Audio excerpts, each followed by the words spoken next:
That I still have my iPhone because I lost it. And she still doesn't know about it.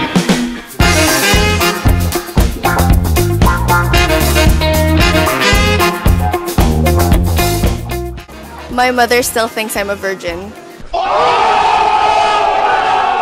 Actually, wala pa. Kasi hanggang ngayon, everything is being kept alive. Oo, hanggang ngayon, di pa niya alam na nagyoyosi ako. Ganyan. Pero marami. Sa tanda ko ng to, nagsisinungaling pa rin ako sa nanay ko.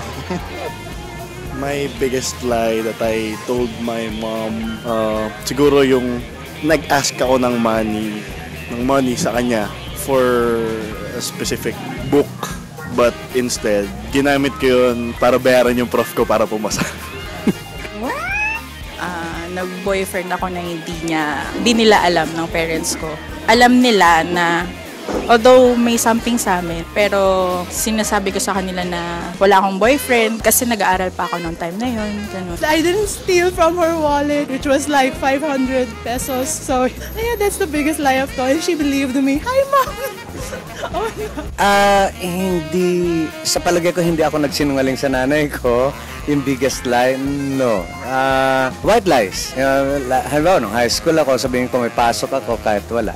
Hingi ng baon, kahit walang pambigay, magpo-produce siya, but I have to go, give me some baon. Parang ganun lang. Pero yung to the extent na magiging detrimental doon sa family namin, to tell a lie, I don't think so.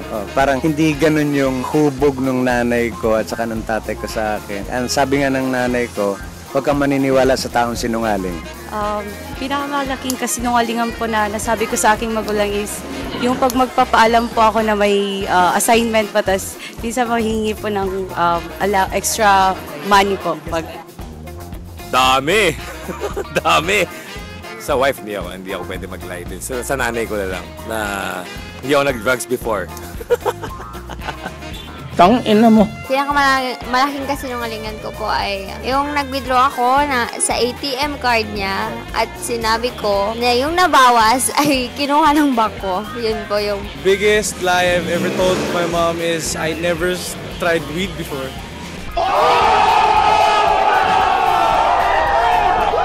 Biggest lie that I told that I was not on a school-based project. I was out of town.